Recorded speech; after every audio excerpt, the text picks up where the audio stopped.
Hey, APers, this is Mr. Hanley. Welcome to the second full week of class. If you've gotten this far in the module, you are ready to go with reading Benjamin Banneker. You've already reviewed rhetorical appeals, ethos, pathos, and logos, and done the top part of the assignment, those chapter notes for the week. Right now, what we're going to do is we're going to go over the next bit of assignment here.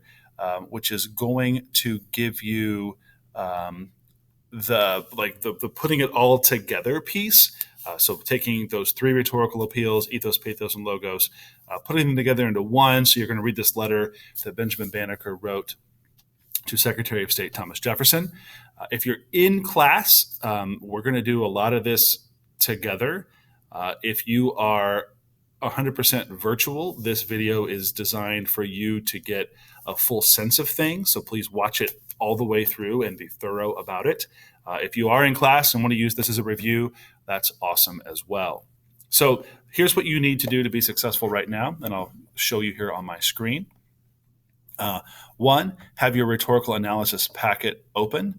Again, if you already have this printed out and you're going to be able to pick it up next Wednesday the 19th. If you don't have it already, have it in front of you.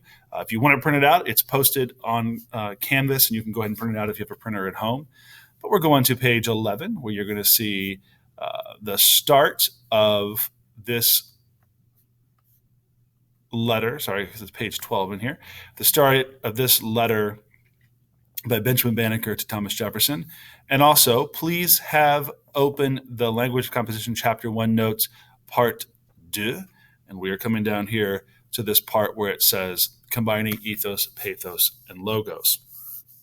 Hey, I'm going to look right in the camera here. One thing about ethos, pathos, and logos. You have to promise me that you will not ever say that the author used ethos, or that the author used his pathos, or that the author got out her logos and tried to convince me of something. What even does that mean? Do you have a logos? Do you have a pathos? What part of you is that? I don't want to know. I don't want to know. Here's the reality. What happens is an author or a speaker appeals to, that's what they call the rhetorical appeals, appeals to ethos in the audience, appeals to pathos in the audience, appeals to logos in the audience. One of the questions asks you to consider which of the rhetorical appeals might be best if your audience doesn't agree with you, if you're going to expect counter-argument. Here's a hint to you. Ethos and pathos really don't do a whole lot. If I disagree with you, it tends not to work for me. I need a different approach. So think about that as you answer that question. When it comes to pathos, for example, it's not the cute puppy that makes me send all of my money to SPCA. It is my feeling that the cute puppy invokes, right? The cute puppy makes me sad. It makes me happy. It gives me joy, or it makes me cry. And so therefore, I write a check. I get out my Venmo. I do whatever you do these days, right? And I send all of my money away to protect the cute puppies. Okay, so there was my aside. Never are we going to say the author uses ethos. The author appeals to ethos. That's where the rhetorical appeals. Okay. So first part of part 2 today is going to be doing soapstone, which I know we talked about in class last week on this Benjamin Banneker letter. I've started it for you. You can see it, and I'll highlight it here in front of you. You can see that I've done the speaker and the occasion. I'm going to ask for you to do the audience, the purpose, the subject, and the tone, which I think today's activity will help you figure out. Again, for speaker, and a lot of this is in the background of the text, but also you're going to get this when you start reading it. Benjamin Banneker is a noted scholar and former slave. He's humble but knowledgeable. He knows he's talking to a revered statesman, but he's also forceful. He's not afraid of Thomas Jefferson at all. He relies on creating an appeal to his own credibility as both a scientist and a freedman. On the occasion, and again, it's not like there's a big national emergency or anything, but everything has an occasion. It has that exigency. I said Banneker is seizing the opportunity to remind Jefferson of his own words.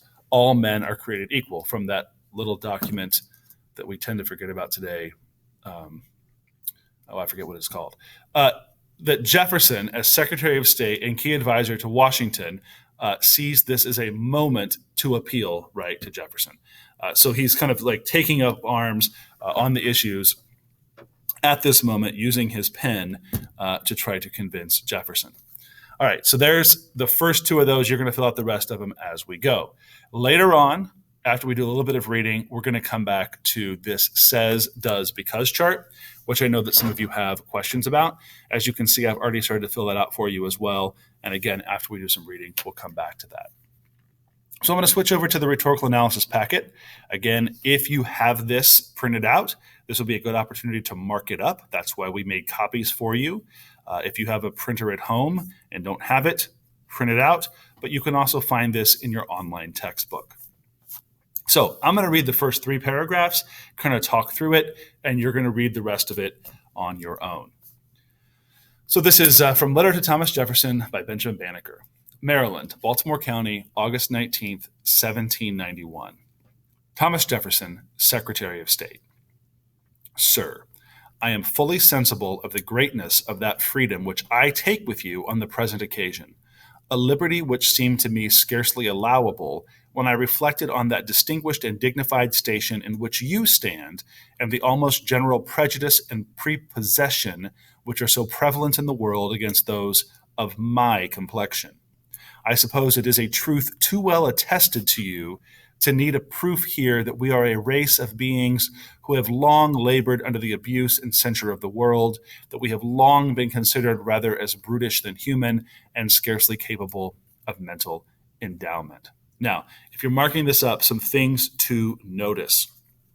Number one, he starts with sir. He is nothing if not reverent to the idea that Thomas Jefferson is a statesman, and that you don't just get to write the Secretary of State unless you have something really important to say, and unless you're also incredibly polite, right? You have to have a really formal tone to do that. So he calls him sir at the beginning of multiple paragraphs. He also says that he's sensible of the greatness of that freedom which I take with you, I'll highlight it there, on the present occasion, right? A liberty which seemed to me scarcely allowable. That's an interesting reference there to the First Amendment to the Constitution, where we are given our opportunity to redress, in fact, our right to redress the government for grievances, right? If we don't like what the government's doing, we can write them a letter as citizens, which is what he's doing here. But he's also incredibly demure about it. He's incredibly polite about it, right? He wants Jefferson to be like, hey, I get that you know what I'm talking about already, right? He says, I suppose it is a truth too well attested to you, right? And what is he talking about?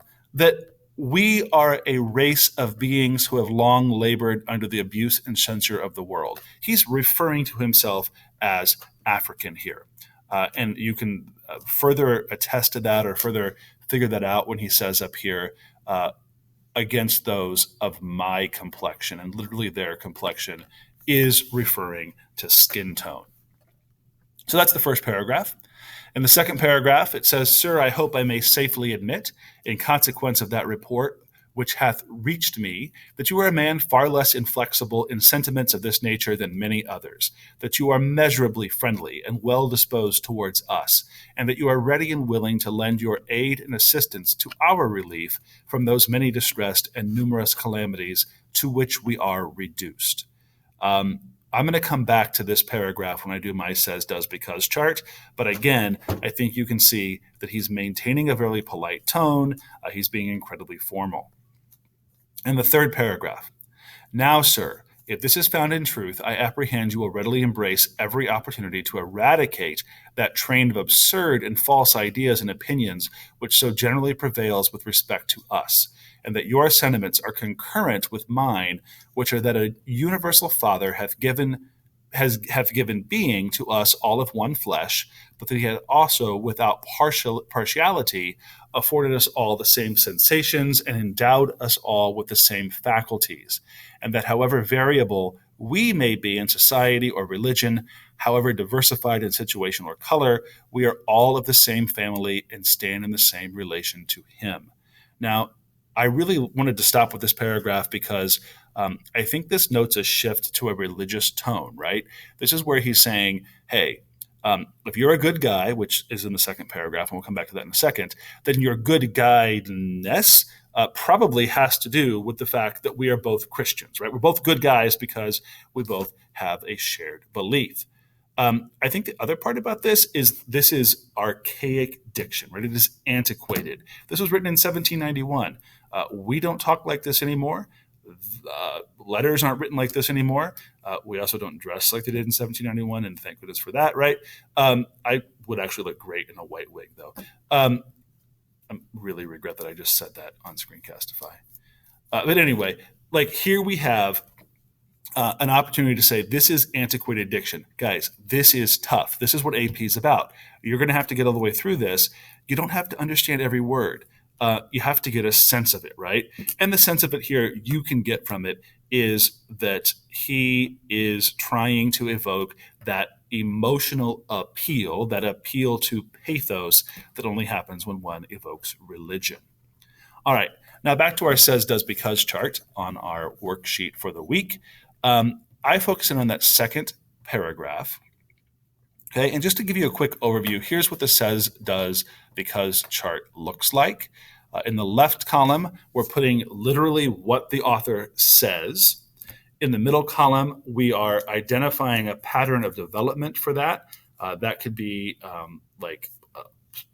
imagery. It could be a rhetorical device like simile or metaphor or compare and contrast, that kind of thing. We gave you some examples here. Things like she repeats, she begins with an anecdote, she compares this to that, she associates, she used charged words such as this and that, or tone, things like that, right? So we're sort of identifying what happened in the first column. And in that third column, the because, this is really what the does column means, right? This is where we make meaning of the says and the does. So how does this connect to the author's purpose? How does it show us the attitude that the speaker might have toward the audience and the topic? How does this choice of words help him or her achieve their purpose? And what potential problem does it solve? So once we fill out these three things, so these three columns, really what we have here is the beginnings of a body paragraph for rhetorical analysis, right? We're saying, here's what the author did. Here's like what we can label what the author did, the does, right? And the movement that it makes. And then the because, the why, which is the really important part of rhetorical analysis. And I think as you do this, you're going to be able to go back and fill out that audience, that purpose, that subject, and that tone on your soapstone chart that's above. So here's my example from paragraph 2. I'll highlight it here so you can see it a little bit easier. In fact, let me go ahead and zoom in for you. I think that might be a lot easier as well. So in the says column, what I have here for you is Banneker softens up Jefferson in the second paragraph by stating that he is less inflexible in sentiments and overall sympathetic toward the cause. So what you have there is this whole idea that one, I used a quote here, which is really super important. You might be able to bring that back into your essay down the road. But right, it's not going past just what do you see on the paper. In the middle, to sort of label that as a movement that the author is making, I said Banneker repeats, right? So there's a verb, repeats several niceties toward the secretary, then ends with a hard truth. Africans face, quote, numerous calamities. This creates an appeal to pathos. And then finally, as I scroll over here so you can see past my face, if Jefferson is such a nice, sympathetic guy, then how could he sit idly by while slavery is destroying Africans, right? Because that's ultimately what he's getting to here. If you're looking for purpose of this, that's the purpose of this, right? Banneker reminds him yet again that he's been, quote, ready and willing to lend your aid to others. This helps to counter any possible rebuttal from Jefferson down the road. I know this is tough. This is not the first time we're going to practice this, so do your best. Please reach out to Mrs. Fauerball or reach out to me with questions. We are happy to help. Good luck with this. Again, We'll do some of it in class, but don't hesitate to reach out if you have questions. I think that's everything I have to talk about for the week. There's also some stuff about AP Classroom this week. That's pretty self-explanatory. Once you get to that part of the module, you should be able to get to AP Classroom and log in. Of course, reach out if you have questions. Have a great week.